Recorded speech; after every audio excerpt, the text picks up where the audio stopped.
Hi everyone, welcome to another episode of the Obesity Planet. It's been about 2-3 weeks since the last video, and I think, and part of the reason was I actually had to take a break because I had an elective tonsil surgery to take my tonsils out because they're really huge and they're causing me some issues with breathing at night.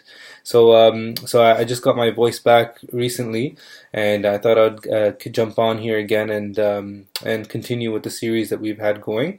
So to start off with, my weight, I'm pleased to say that I've come down it's down to 184.6 pounds today, and my waist circumference is about 96 centimeters, so it's about 10 centimeters down than when I first started. So in total, as you guys know, I started out at about 206 pounds, but really before that, about a couple weeks before I actually started the 30-day, I had done another 7-day, and before that I was actually closer to 215. So really in the last 3 months, I've come down about 30 pounds. And it's been quite phenomenal, quite the experience. I feel great, I look great, and I've been receiving a lot of, compliments with regards to, how much change there's been from my friends and family who see me regularly, and so that's been very promising and very encouraging as well. And even for my own self, I mean, I've had to basically get rid of my entire wardrobe, and I've gone down 2 sizes. So I used to wear extra large for tops, and now I'm down to a medium. And for my waist size, I was at least 38, so between 38 to 40.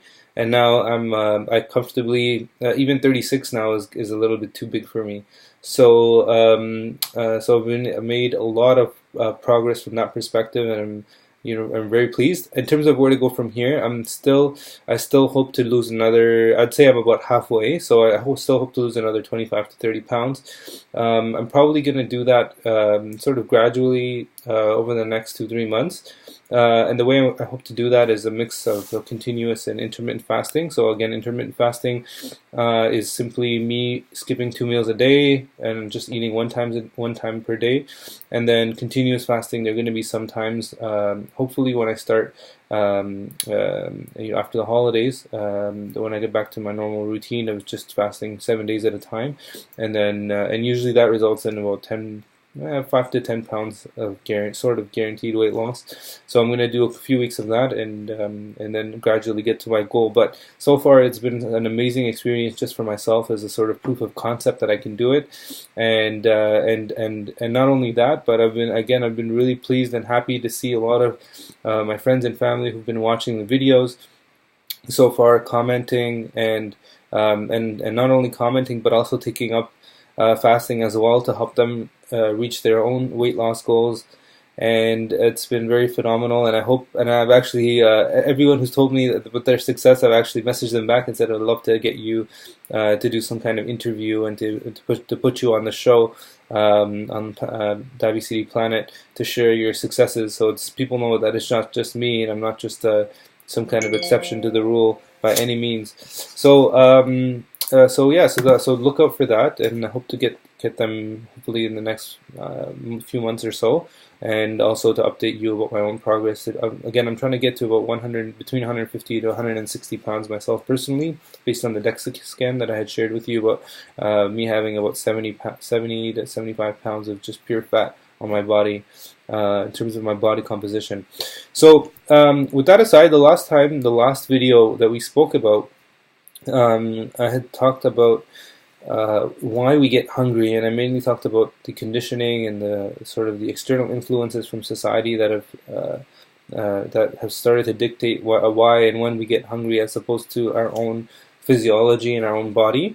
And today I'm going to talk a little bit about how can we actually master our hunger, and how can we prevent and deal with hunger when it comes on, because obviously that's probably the biggest fear from anyone who takes up fasting and wants to use fasting to help heal their body, to help reduce their weight, to cure their diabetes, etc., etc. So that's what we're going to talk about today. And basically, I'm going to talk about 10 practical tips. Again, I like being very practical, very pragmatic, giving you things that you can walk away from this video and start implementing right in your life right away. And so I'm going to talk about 10 strategies that I've used and I've used most of these strategies. For the ones that I haven't, I'll let you know which ones those were, and you can, so that you can, it can help you to also be able to curb your hunger and make you more successful with your fast. So the first one is riding out the wave. So knowing that hunger comes in waves is very, very powerful, because otherwise you'd think that once your hunger comes on, the more you wait and the more time goes by without you eating food, your hunger is just going to get worse and worse and worse. But in reality, what happens is your hunger gets better and better and better. And usually once that wave of hunger comes through, which might last, anywhere from, 20 minutes to an hour or so, if you can get through that wave of hunger, it'll go away. And the more you do that, the less and less the hunger will actually bother you. So that's the first step, is to realize that hunger comes in waves, and that by fasting and by suppressing that hunger and just moving past those waves, it'll get better and better. And in fact, when you go into ketosis, it's been postulated that when your body starts to burn ketones from fat rather than using sugar, when your body's in ketosis, actually those ketones also help suppress your fasting. And that's why people who do more extended fasting, like for example when I did my 7-day fast, hunger bothered me much less than if I was doing a 1 or 2 day fast, because in the 1 or 2 days you're still in sugar mode, whereas in 7 days you're in ketosis mode. And also being in ketosis also gives you this feeling of euphoria, this feeling of well-being. You just feel really, really, really good. So so just keep that in mind. So number 2 is environmental stimuli. So our environment is super, super important. And just like for anyone who's trying to quit smoking or other sorts of bad habits, alcohol, things like that, you have to remove the triggers from your environment that will trigger you to go into that. So for example, for smokers, it's things like drinking coffee sometimes, it's hanging with coworkers who always smoke, going to a bar, instead of going to a bar, go to a coffee shop, etc., etc. So if you're in, if alcohol is an issue for you. So it's the same thing with fasting and hunger. So if you can remove yourself from places where there's delicious food being cooked, being served, or any other things that might trigger you that okay, I need food, try to avoid those stimuli, especially at the beginning when you're still trying to get into the hang of things and you're building on your sort of your self-control. As time goes by, you can probably even go towards those stimuli and still be pretty successful with it. The next is number 3 is having alternatives and keeping hydrated. So remember that even while you're fasting, you're still, the therapeutic fasting that I've been speaking about here, you're still allowed to drink water, to drink tea, and to drink coffee continuously. And you can have as much of that as you want. So feel free to keep hydrated, just keep drinking throughout the day. And just that alone, that behavior and that act alone of putting something in your mouth, swallowing it, and having your stomach feel full from the water, that in and of itself will help to suppress your hunger. And also coffee is known to help suppress your appetite as well. Tea is as well. So feel free to drink as much coffee, tea, and water as you can. If you want, you can put some cream as well in your coffee, but avoid any kind of sugar or sugar substitutes. And also remember that it's important to keep hydrated as well when you're fasting, because although your body, I've showed you and I've argued that you don't need energy, and you don't need to be intaking energy when you're fasting, such as sugar or fat, because you want your body to burn off its endogenous or its onboard sugar and fat. But you do need water, and you definitely need to be hydrated while you're fasting. Next, number 4 is also enjoy bone broth as much as you like. So bone broth is very key to help you have some flavor, add some nutrients, micro and macronutrients, mostly micronutrients, while you're fasting. And I'm happy to share some recipes for you to make bone broth in this video. So I'll put it in the comments in the description below. And again, the bone broth is also a great way for you to take salt. So make sure you put spices, salt it up, so that way you're also maintaining your electrolytes as well. Number 5, stay busy. So the more you can preoccupy yourself and have things to do, whether it's at work or outside of work, the less likely that your mind is going to wander to think about food and that you're going to be hungry. And I'm sure this has happened to many of us unconsciously when we're at work and we're just busy doing stuff, and we've realized that we've forgotten to eat meals and things like that. So take advantage of that and do it consciously. Try to keep yourself busy, especially when you know you're going to be fasting. Don't make it a day where you're going to be just at home and you'll have plenty of time to ruminate and to think about your hunger and to do something about your hunger, which will be to eat something. Next is sleep. So there's been some research by some universities, including Chicago and Wisconsin, that have shown that sleep deprivation increases hunger hormones and leads to more inadvertent snacking during the day.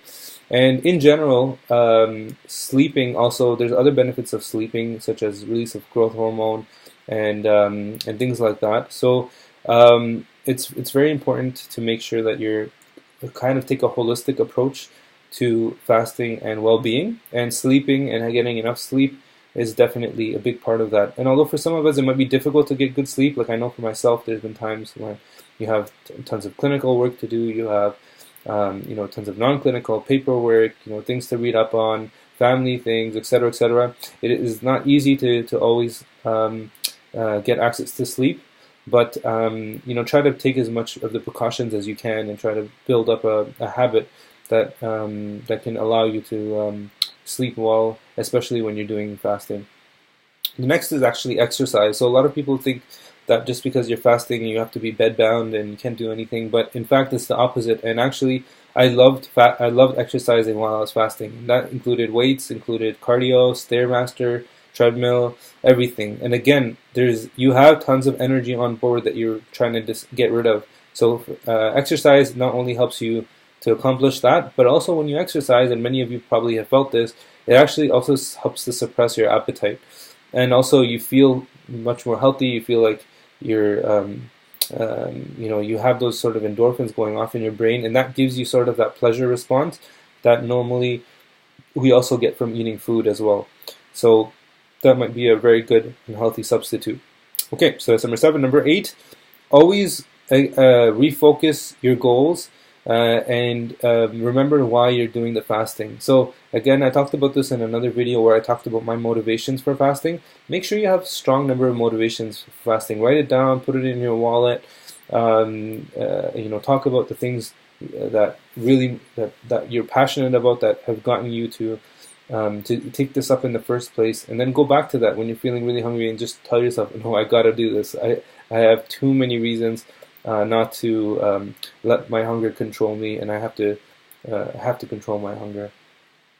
The number 9, sometimes, despite all the above advice and the above tips, you still feel hungry, but the other thing is sometimes you might feel just overall not well. You might feel like you're getting muscle cramps, you might feel tired, you just might feel generally unwell.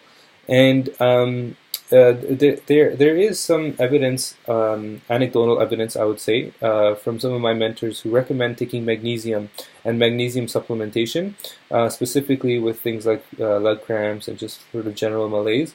There is a brand called Natural Calm, I believe. Again, I've never used it myself, and I'm not sure if there's any advantage to that particular brand over other brands of magnesium supplementation, but that's one that I've heard that has worked for some patients. So feel free to make sure that you take some magnesium. Make sure you're taking salt as well as electrolytes, because if you don't have enough salt on board, that'll affect your hydration status. And other than that, I think that's the main thing for number 9. So to take magnesium, take some salt, make sure you're hydrated, and feel free to take a multivitamin as well, and hopefully that'll help you take care of that feeling of like cramping or feeling unwell or tired. And then the last tip is, if you are feeling unwell and you feel that this is too much for you to handle, honestly, don't fast. Stop fasting, eat something. This whole program is geared towards helping you feel good. So if it's doing the opposite for you, which theoretically it shouldn't, but again, everybody's different, and if you feel that it's making you worse and that it's not giving you the benefits that you had hoped, feel free to stop. Your health and well-being comes first, more than over anything else, and again, feel free to stop. Try to get some advice look for somebody who's done it, or someone who's a doctor or nutritionist, and maybe speak with them about how you're feeling, what your symptoms are. Is it related to the diet? Is it not? How can you change it if possible? But there for some people it just might not work, and that might be you. But don't let that get you down. There's other ways. There's caloric restriction, etc., etc. And you just might need another strategy that might work better for you. So with that said, those are the 10 tips on how to deal with hunger while you're fasting. Again, I want to thank everybody for watching, for your comments, for your encouragement, and I also wanted to say that one of my mentors is actually is doing a ride to conquer cancer next year. He's going to be riding for, I believe, 2 days in June in the heat for cancer. And again, he's a local family doctor who helped train and teach me, and helped supported me in my own education and training. So I thought, because these videos are completely for the benefit of everybody, and this is a cause that I think everybody would agree with, that is worth supporting. And so I definitely wanted to share this and give you guys the opportunity to help support a great cause, and to really help support a great individual who is doing this for both his own patients and for the cancer patients at large. So please put that link in the description as well. Please support his cause. And other than that, again, if you're interested in more reading about fasting, one of my other mentors, and one of my teachers wrote this amazing book, The Complete Guide to Fasting, which includes many of the materials that I draw on for these videos. And then moving forward from here, I'm probably going to pop out with a video, hopefully every week to 2 weeks, and give you guys updates on how things are going. And again, feel free to help give me any suggestions for future topics or anything else that you guys would like more clarification on, that I can help with. I'm more than happy to, if I know them, to share it, or if not, to research it and to share it with you all. Thanks again. I wish you all a happy set of holidays, and happy fasting. Take care.